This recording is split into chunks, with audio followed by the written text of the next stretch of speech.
It's a crisp spring morning in Manhattan. A perfect day for a march down Broadway. But on this day, for this crowd, the Big Apple isn't exactly rolling out the red carpet. 5, 6, 7, 8, marijuana's not today. 5, 6, 7. There are delays and confusion about where to gather. Mayor Rudy Giuliani waits until the very last minute to issue the necessary permit. But several thousand show up anyway, and eventually this ragtag army begins the long trek to Battery Park. The marchers have all come together this day for various reasons, but with one common voice: to protest the United States policies on marijuana.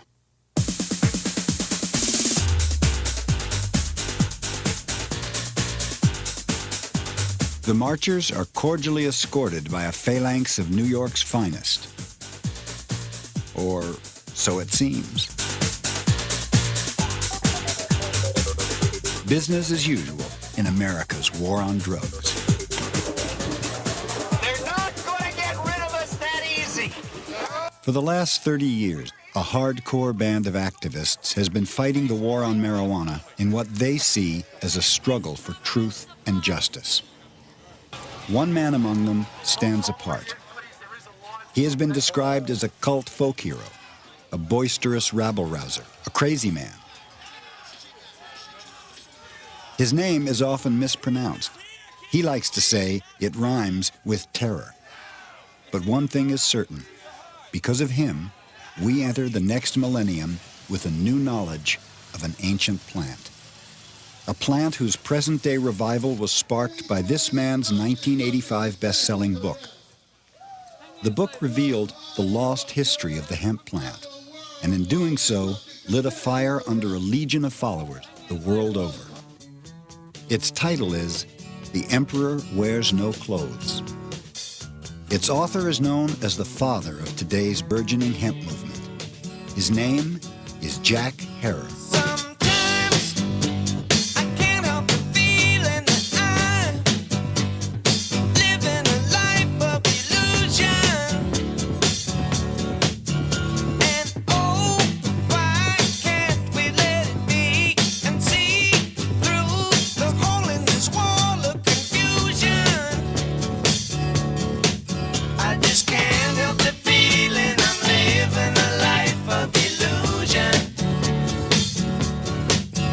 At 60 years of age, Jack Herer has been stumping for hemp nearly half his life.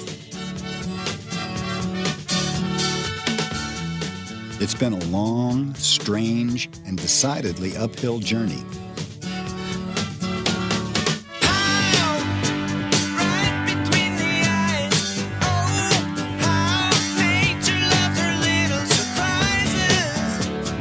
But he trudges onward despite ill health, somehow turning on the passion when the curtain goes up. They've outlawed the natural, and I say we've got to take it back by standing together. Make it a million man march next year. Make it 2 million. Come to New York next year. May Day.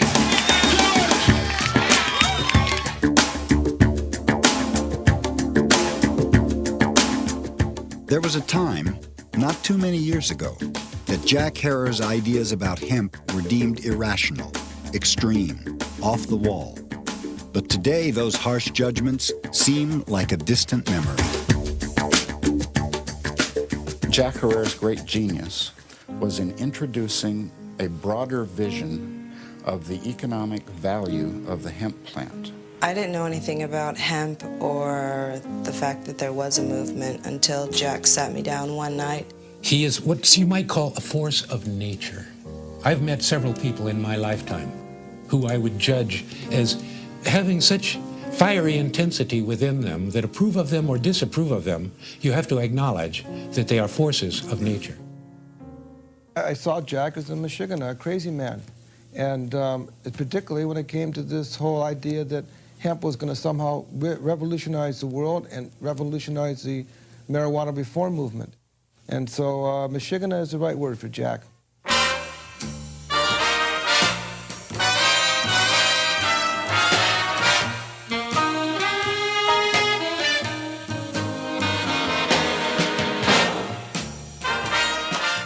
Jack Herer was an unlikely candidate for Emperor of Hemp. He was born into a conservative, middle-class Jewish family in 1939 and grew up in Buffalo, New York. He led a normal, happy life there until his 41-year-old father died of a heart attack when Jack was only 14. Within a span of 3 years, Jack went from Boy Scout to high school dropout.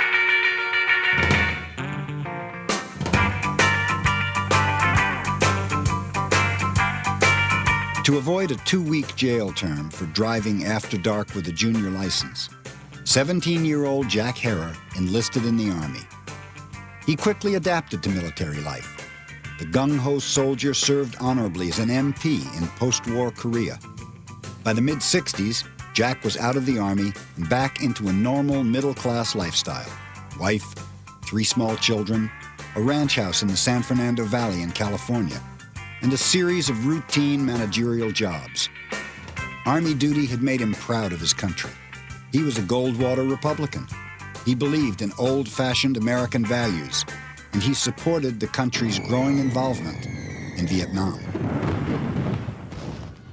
Well, I had done 3 years in the military. I believed I was right on guy. I believed America was always the good guy. It was, I mean, always the most decent, right on people on the earth.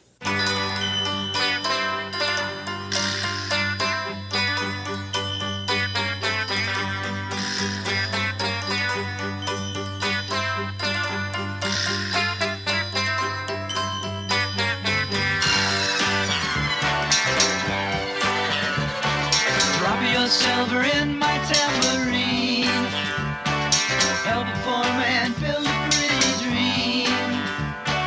Give me pennies, I'll take anything. Now listen while I play my green tambourine. The 60s upheavals offended Jack. He especially had a very low regard for the anti-war protesters. I thought that they were the most un-American kids in the world.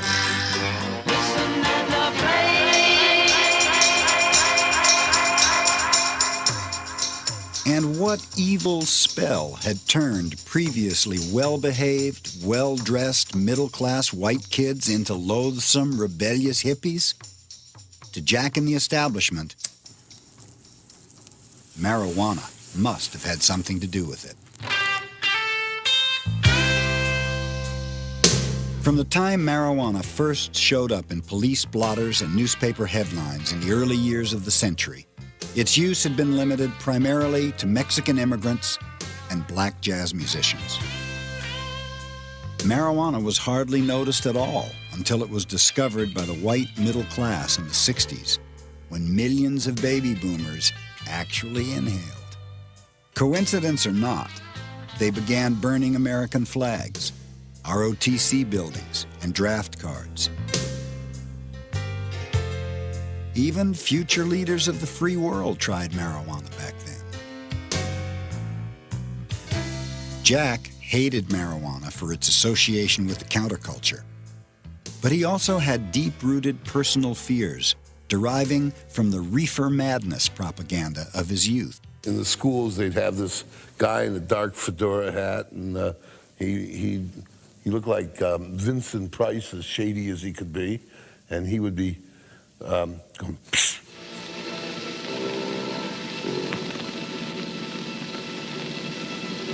You try one of these for free, kid, you know? And then all sorts of devil things. Next thing, you were shooting heroin, you know? You were doing cocaine. You were doing things and exotic named drugs that I had no experience with, and I was sure that this was going to happen to me. The 60s rising tide of social change eventually swept in and altered the course of Jack's life. In 1967, he and his wife divorced. One day, a couple of years later, a new girlfriend asked him a question. She said, "Jack, have you ever smoked marijuana?" I said, "Of course not, no. I've never smoked marijuana." She said, "Well, I think you should."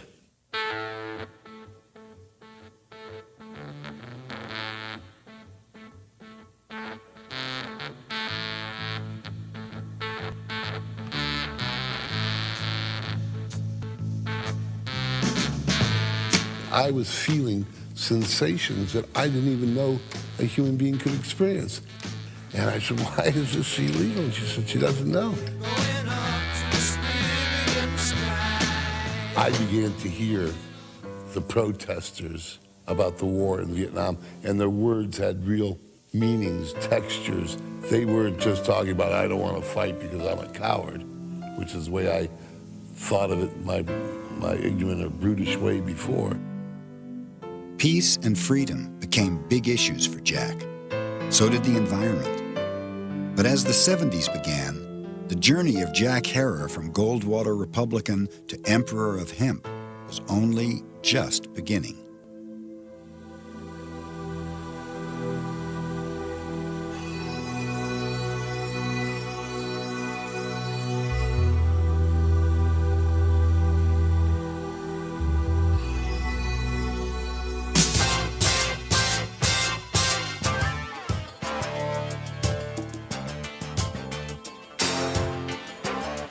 Jack's transformation gained some momentum in 1973 when he satisfied a lifelong urge to write. He and a friend co-authored a little cartoon book about marijuana titled simply Grass.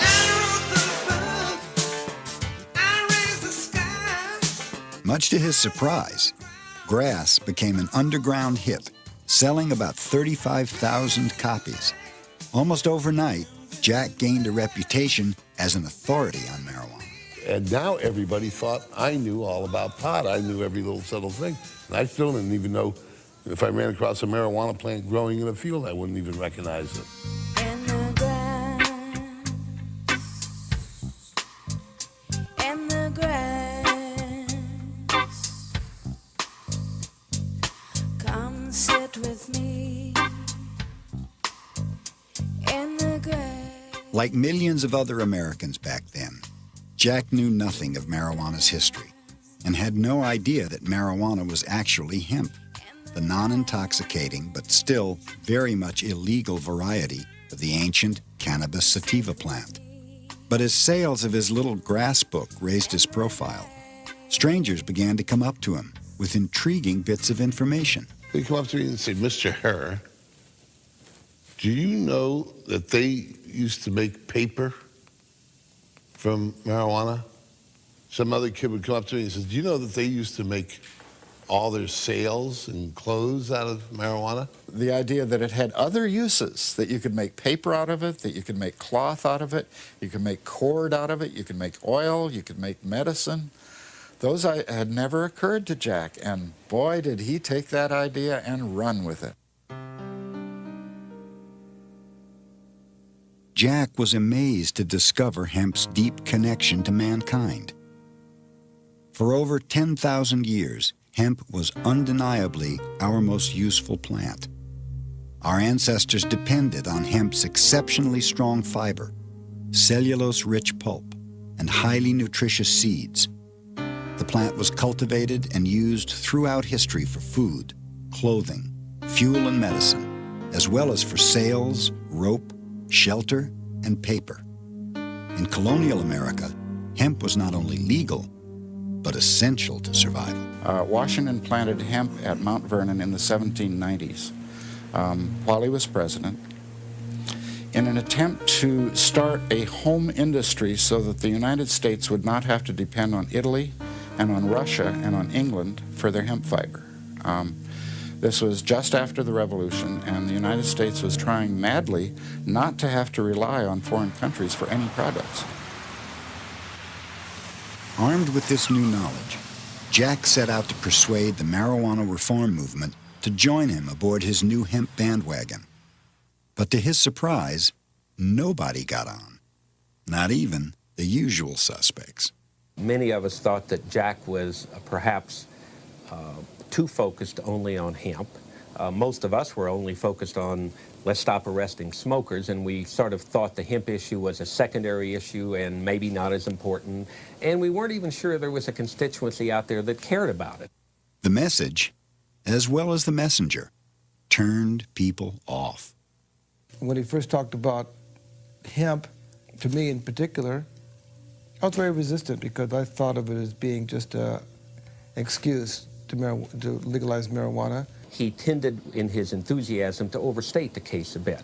And in so doing, sometimes the rest of us were embarrassed by that. We felt like it might undermine all of our credibility.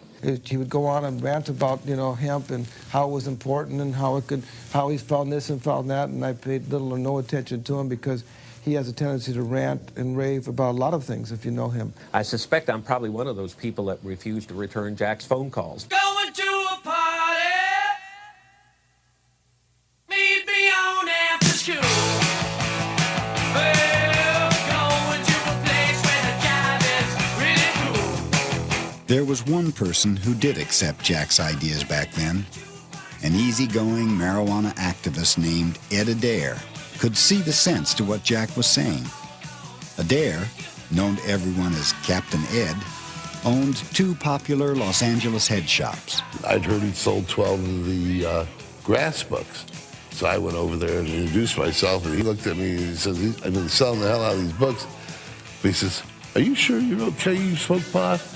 Because what I walked in with was a white plastic jacket with my polyester pants. Jack followed Captain Ed's example and traded his polyester suits for jeans and t-shirts. The two became inseparable friends, and over the years, they collected hundreds of thousands of signatures for various legalization initiatives in California.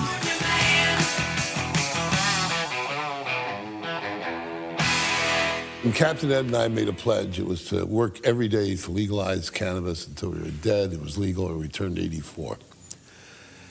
And we always felt the great injustice is that if anybody was in jail for cannabis for any reasons, it would always be too big of an injustice to walk away from and not spend almost all our time trying to change.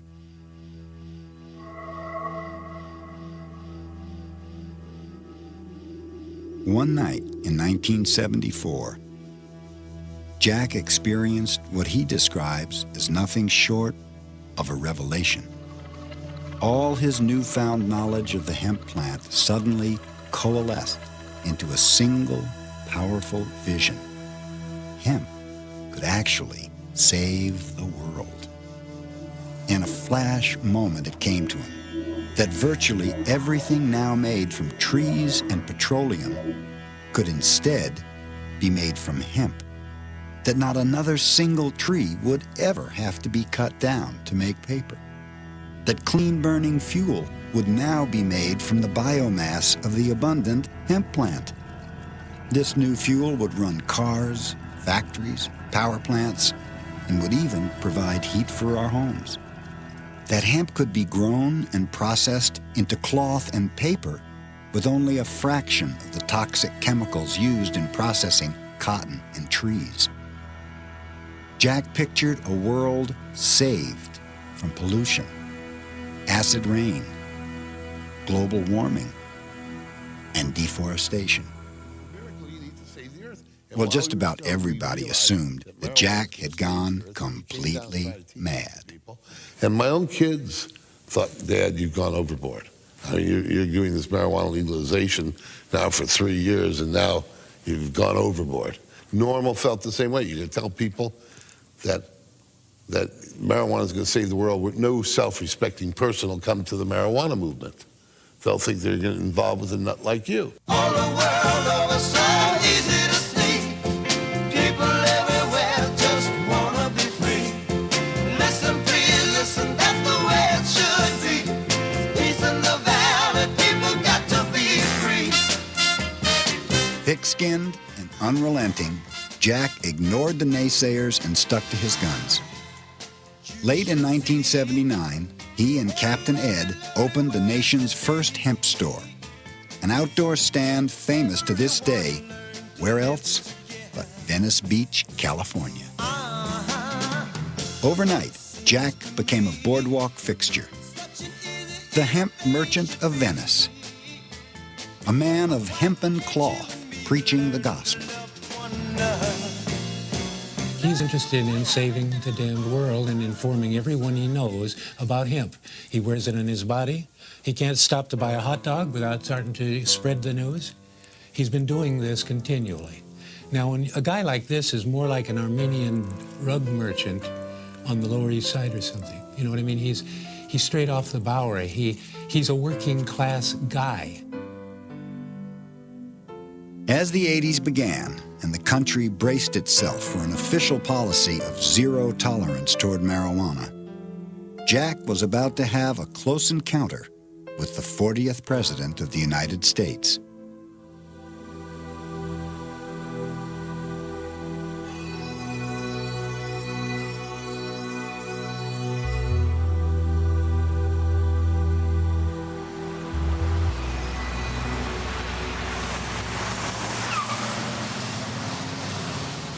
January 1981, West Los Angeles, California. Mere days before the presidential inauguration, Jack and a small encampment of followers are campaigning for California hemp and marijuana initiatives. Along comes Ronald Reagan. President-elect Reagan's motorcade pulls up to the federal building. He's scheduled for a pre-inaugural haircut. According to eyewitnesses, the great communicator questions the building manager. By the way, he says, what are the Canadians protesting about out there? And he thought that the marijuana flag we were flying out there was the maple leaf. And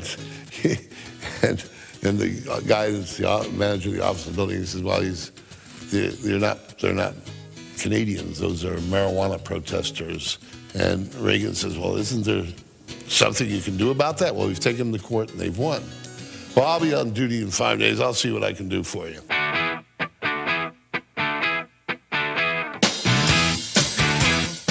What Reagan does is have Jack and 5 others arrested for violating an arcane wartime sabotage act. The others pay a $5 fine and get probation. Jack fights. He refuses to pay the fine and loses.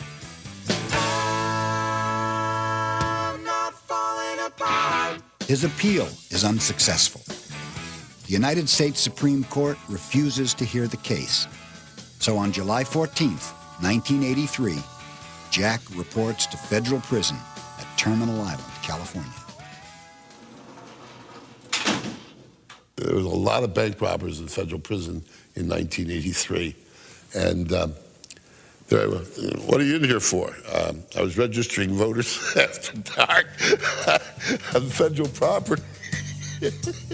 They put you in jail. Running for the border, spinning to the light, frozen night of wonder, and a holy terror inside. I smell the river. Jack's incarceration would have been insignificant, except for the fact that he finally had the time and solitude to begin writing another book. There was no radio, there was no television, no movies, no nothing to distract me. A couple guys would sing gospel songs a cappella, but that was about it. I knew that Jack Herrera's book was going to become an underground classic. I knew it right away from the first time I saw the first edition.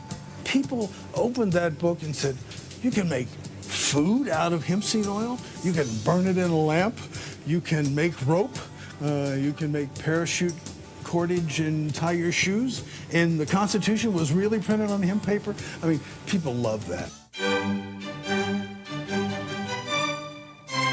In 1985, Jack published The Emperor Wears No Clothes. Since then, the book has gone on to become an underground phenomenon, selling more than 600,000 copies worldwide, and is now in its 11th edition. The first populist book of its kind, The Emperor Wears No Clothes, is part scientific document, part journalistic expose, and part holy crusade. It takes us on a journey of discovery that provides a caustic, sarcastic, and often irreverent look at the forgotten history and economic potential of the hemp plant. Written in simple and scholarly detail, its pages are filled with numerous articles, historical documents, photographs, and diagrams, along with the writings of poets, philosophers, and of course, the emperor himself. we learn of the thousands of commercial and therapeutic uses of hemp, and how hemp has been a significant part of our spiritual and cultural heritage throughout the ages. We discover how the hemp seed could again become a basic world food, and how no other single plant seed contains virtually all the nutritional elements necessary to maintain healthy human life. The Emperor Wears No Clothes explores in great detail Jack's most passionate beliefs, that biomass fuels derived from hemp can provide virtually all of the world's energy needs, eliminating the global dependence on our nearly depleted fossil fuels. That the systematic destruction of our environment can be dramatically reduced or even stopped by using hemp as the resource for fiber, fuel, and paper. The book makes the case for hemp as the world's savior, and Jack backs it up with a $50,000 offer to anyone who can prove him wrong. So far, he's had no takers.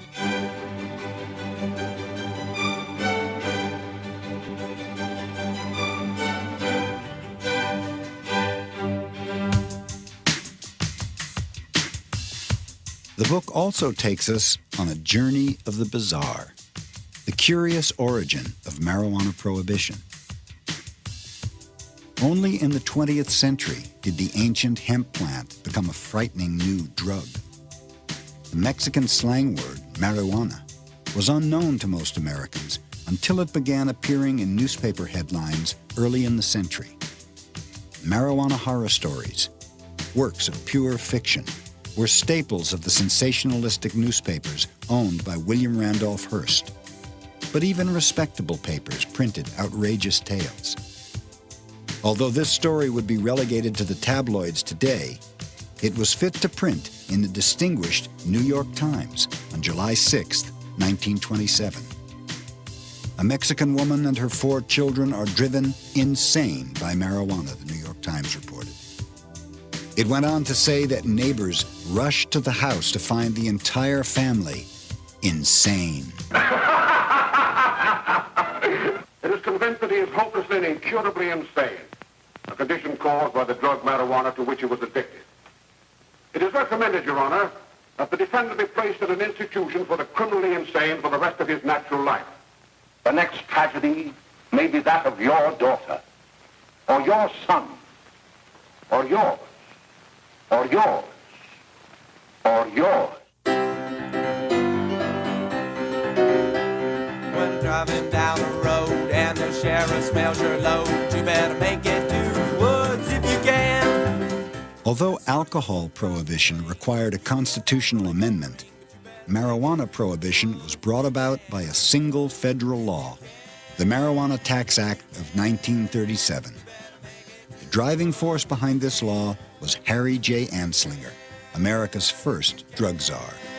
You better make it to the woods if you can. If you can, if you can.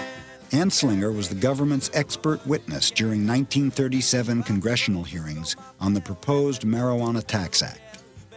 As proof of marijuana's malevolence, Anslinger introduced into evidence the bogus Hearst newspaper headlines that trumpeted the violence, insanity, and death allegedly caused by marijuana.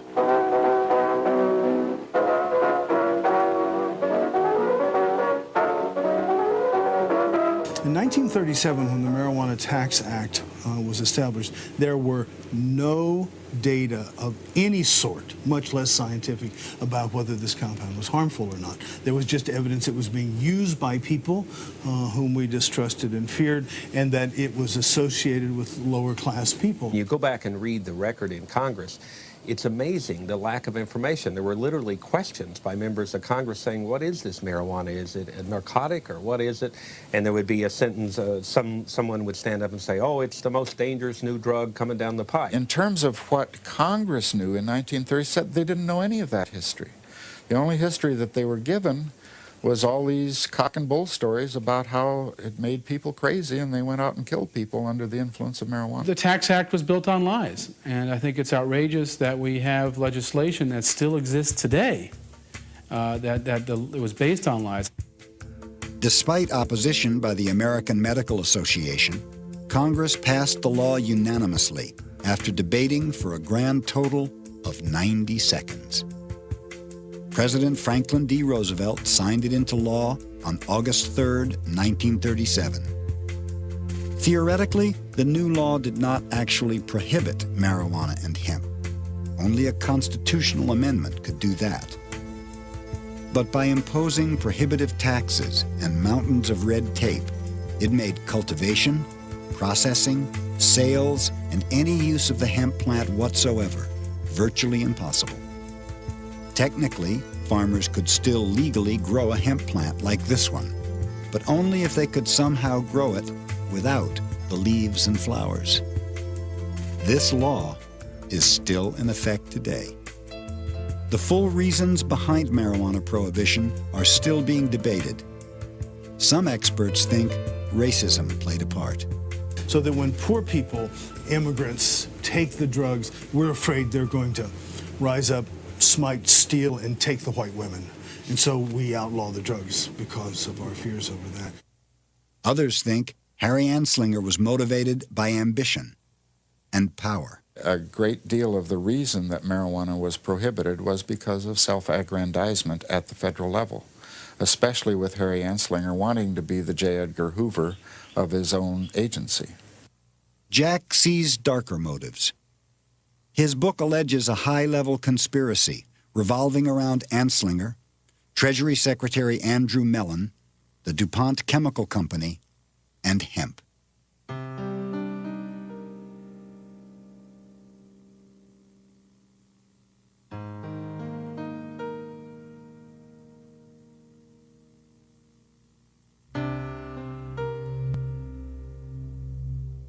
Before the Civil War, hemp was the nation's second-largest cash crop behind cotton.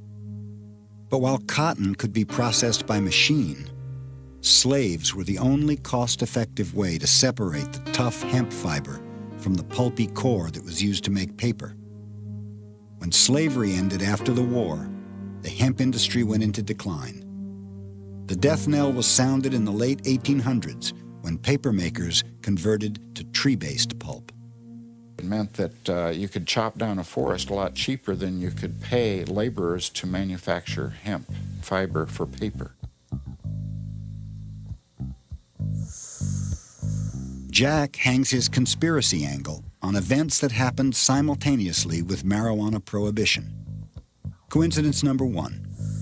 A German immigrant invented a machine called the decorticator. This new mechanical processing device was about to bring hemp into the modern industrial age. Popular Mechanics magazine recognized the potential bonanza for American farmers and entrepreneurs. This article heralded a machine that could process hemp quickly and cheaply for the first time in history. Coincidence number two. The DuPont company in the 30s came out with both a sulfuric acid method for making paper from trees and a new invention called plastic. Jack's book points out that a hemp resurgence would certainly have been a serious threat to DuPont's petrochemical strategies.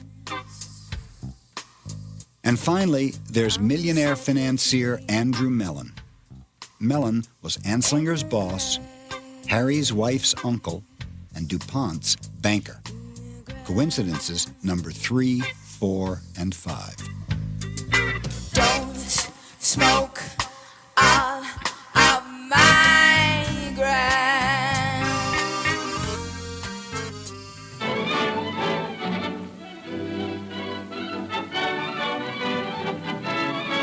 The book's credibility got a boost from Jack's discovery of this 14-minute documentary. Supposedly made by the U.S. government 5 years after the Marijuana Tax Act. Its purpose was to encourage farmers to grow outlawed hemp during World War II. Long ago, when these ancient Grecian temples were new, hemp was already old in the service of mankind.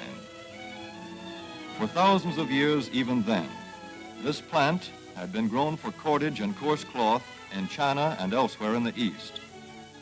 But now, with Philippine and East Indian sources of hemp in the hands of the Japanese, and shipment of jute from India curtailed, American hemp must meet the needs of our Army and Navy as well as of our industries. In 1942, patriotic farmers at the government's request planted 36,000 acres of seed hemp, an increase of several thousand%. The goal for 1943 is 50,000 acres of seed hemp. For to grow hemp legally, you must have a federal registration and tax stamp. This is provided for in your contract. Ask your AAA committeeman or your county agent about it.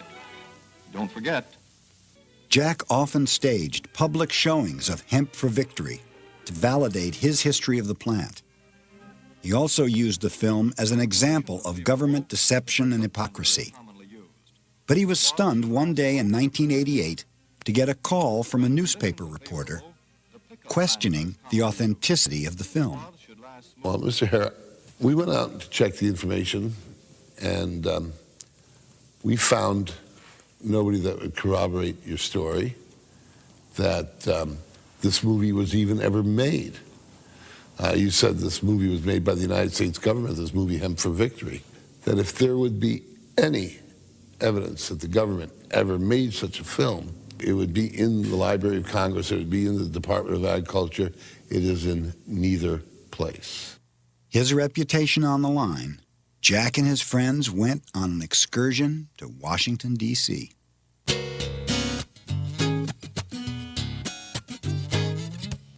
We were just determined to find the documentation that made it a credible government movie made by the U.S. government and not made by Jack.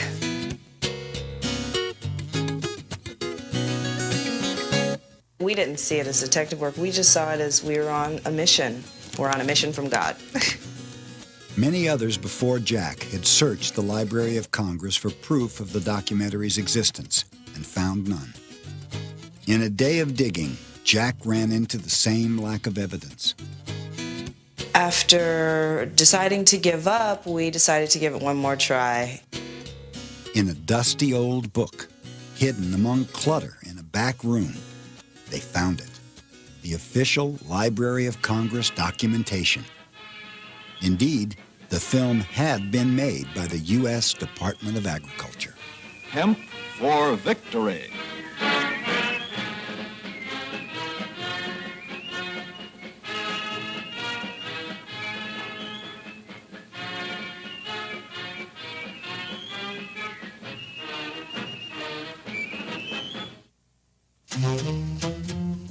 In the few short years since The Emperor Wears No Clothes first began inspiring activists and entrepreneurs, the U.S. hemp industry has grown from Jack's ramshackle Venice Beach booth into a $100 million a year business. I was shopping for a suit the other day and walked into the department store.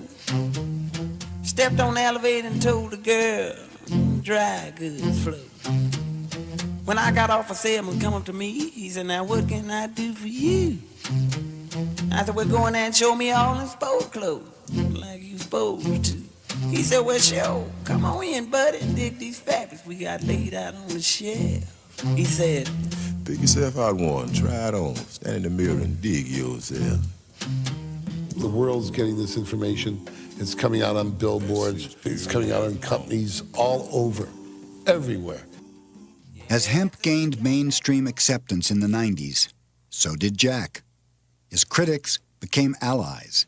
When Steve Hager became editor of High Times in the late 80s, and he went ahead and just wrote column after column, article after article, month after month in his magazine. And that's really what exploded the idea of hemp, more to the colleges, more to everybody that picked up a High Times now read about hemp. In 1994, he was honored by the conservative Drug Policy Foundation in Washington. His efforts for showing the impact one individual can have on the lives of many others, Jack Hara is awarded the 1994 Robert C. Randall Award for achievement in the field of citizen action. At the awards dinner, the emperor wore a hemp suit.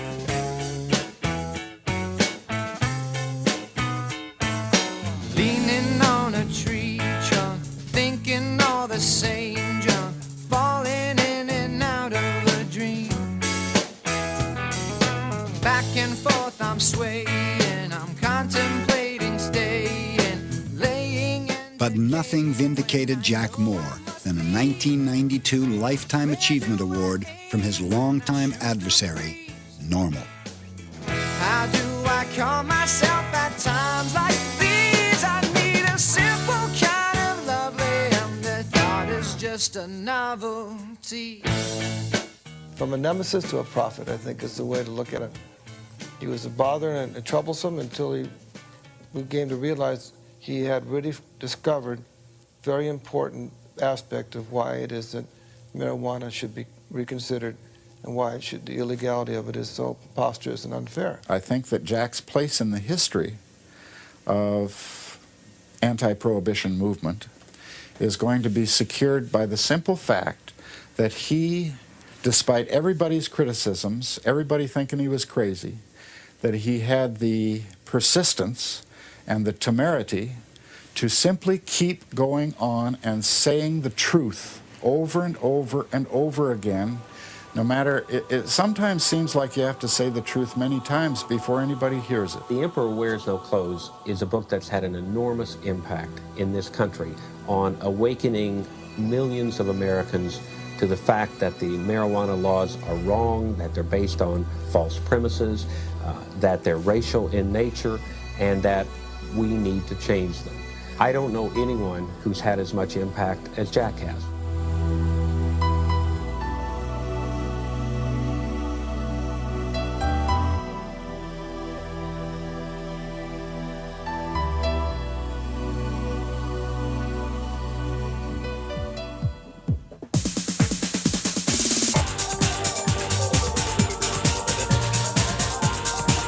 Neither Jack nor anyone else in the outgunned, outspent reform movement was having any impact at all on U.S. drug policies.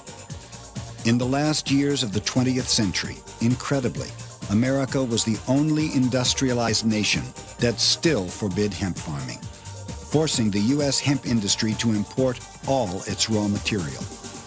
According to the government, allowing farmers to grow hemp would confuse police and send a wrong message to children. Drugs are every nation's problem, and every nation must act to fight them. We are determined to build the drug-free America and to join with others to combat drugs around the world. Let there be no doubt, this is ultimately a struggle for human freedom.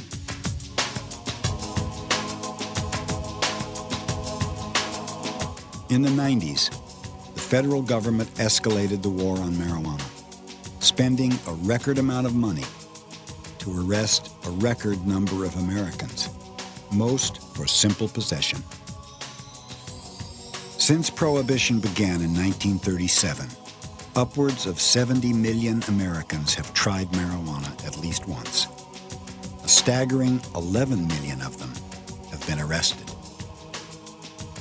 With 1 in every 40 prisoners a marijuana offender, the United States has become the world's biggest jailer. Some states now spend more on prisons than on higher education. Even alcohol prohibition did not punish the users of alcohol. When marijuana prohibition was instituted, however, the prohibition was aimed directly at users, which it had not been with alcohol prohibition. Well, just here in America, it's 14 million years have been spent on prison, jails, parole, or probation since the 1930s for marijuana. 14 million years. I can't even begin to calculate what that is at $25,000, $30,000 a year now. It gets me angry every day. All available research has concluded that marijuana is dangerous to our health. Marijuana limits learning and memory perception and judgment and our ability to drive a car. The war on marijuana is also a war on the sick and dying. Even after California and 5 other states overwhelmingly approved medical marijuana initiatives in the late 90s, the federal government still plays hardball.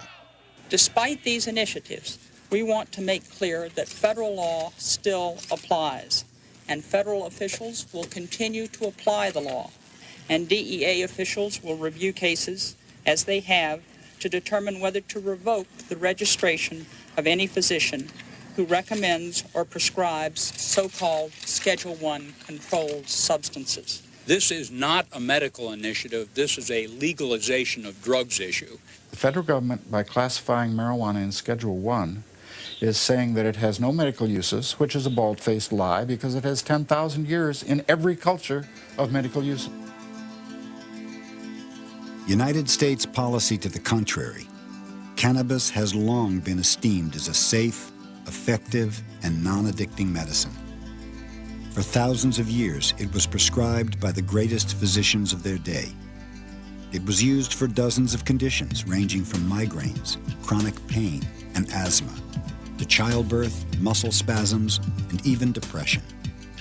Today, it also provides relief for victims of multiple sclerosis, glaucoma, the AIDS wasting syndrome, and nausea induced by chemotherapy. It's impossible for a human to overdose and die, which is not true of alcohol, nicotine, barbiturates, or morphine. And it's a drug which humans can use under a wide variety of circumstances with safety. Even so, U.S. House Republicans, using language that would have made Harry Anslinger proud, passed a resolution in 1998 branding marijuana a dangerous, addictive drug with no medical use.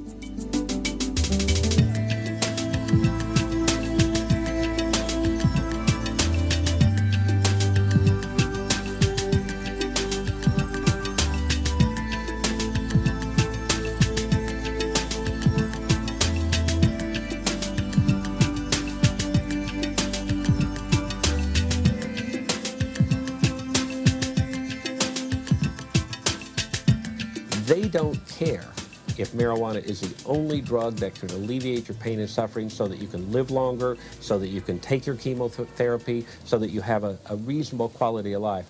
They would rather fight the war on drugs even though they know that there are sick and dying patients being denied relief because of their position. Unconscionable. So you would think that after at least a generation of really good information about marijuana being circulated, why is the war still going on? One, I think the people in charge of government today, particularly in the law enforcement sections of government, are people who are afraid of the culture around marijuana. It harkens back to the Vietnam War era, Vietnam War protests, the civil rights protests, people who are trying to change the government. But notwithstanding that people talk about how the police are not particularly interested in marijuana cases, in fact, it is their bread and butter. The war on drugs is supported in part now because we have a drug abuse establishment.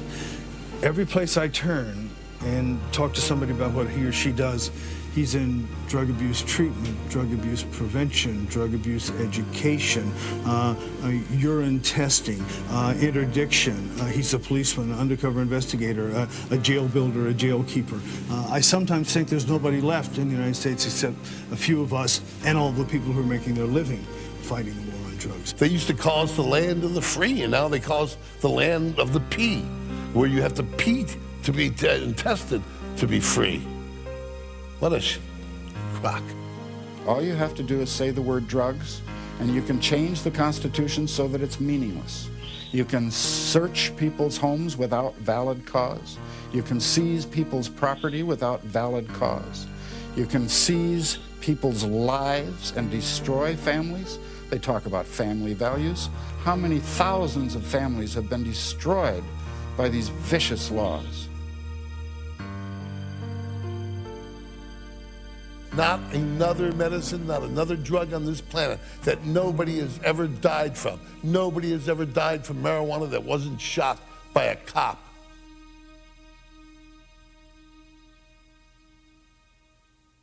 Jack Herer.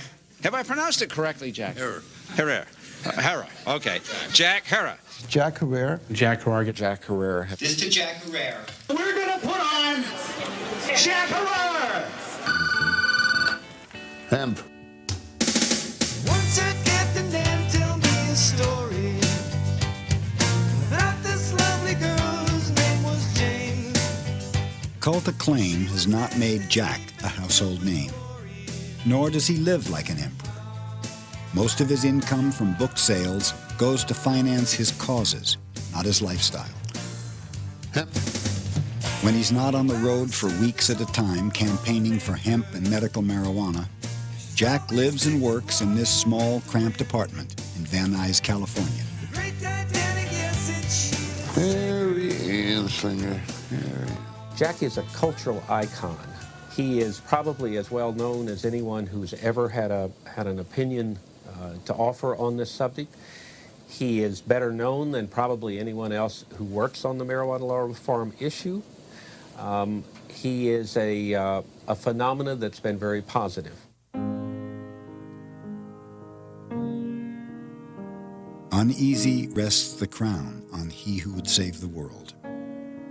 Jack enters the new millennium still grieving over the untimely death of Captain Ed Adair, taken by leukemia in 1991 at the age of 51. We have been together 19 years, the greatest friend a guy could ever have. He worked so hard to save this planet, and he believed he was saving it for you, me, his children, and he thought that this was the way to do it. And it's against the law, the federal law, and it's a stupid law, it's an ignorant law, and it's an evil law because they know better and they won't get off of it.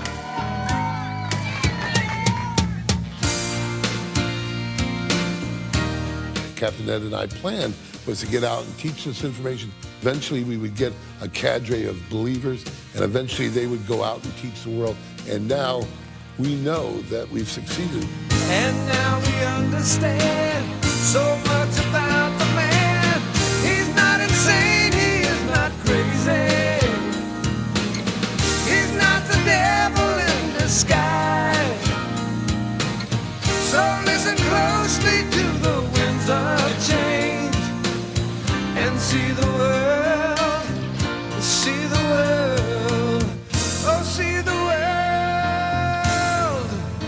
through his eyes. Despite some health problems, Jack has no plans to kick back and take it easy with longtime companion Jeannie Hawkins. With the publishing of the 11th edition of The Emperor Wears No Clothes in late 1998, Jack's schedule is more hectic than ever, taking him and his message around the world.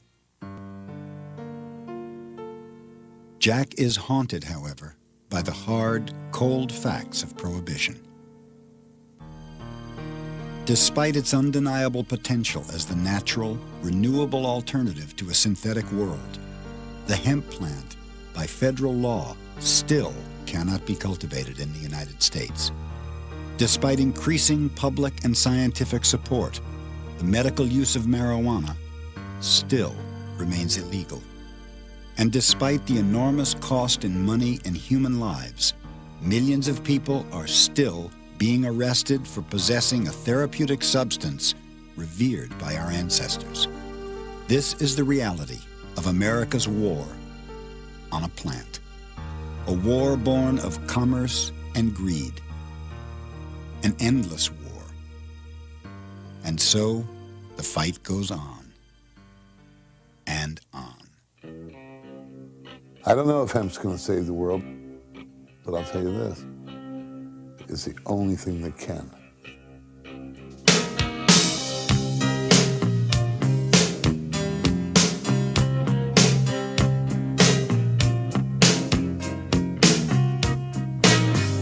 A true love story is hard to find. Can't get no rest, got no peace of mind.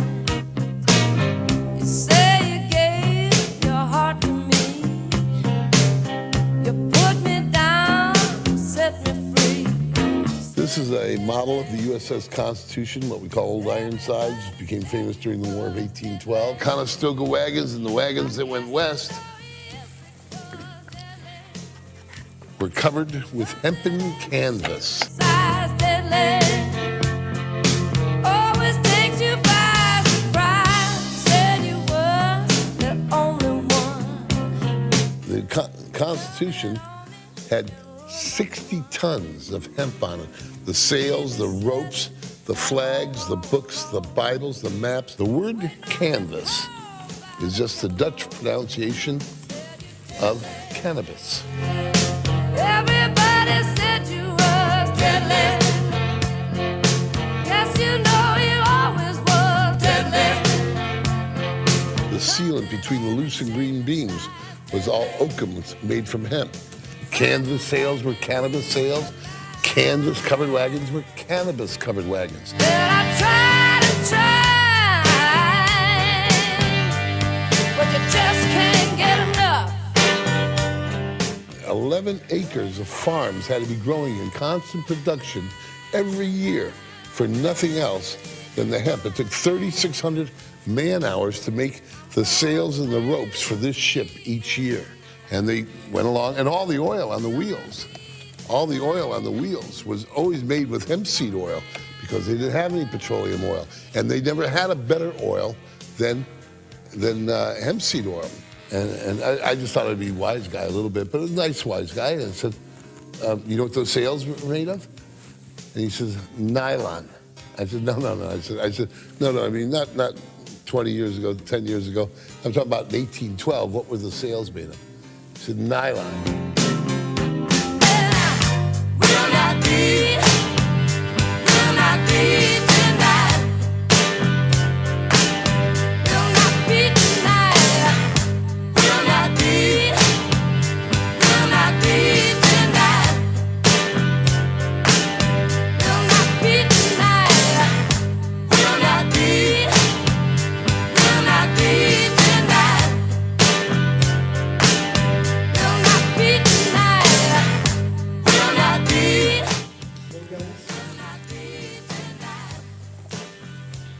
How's that?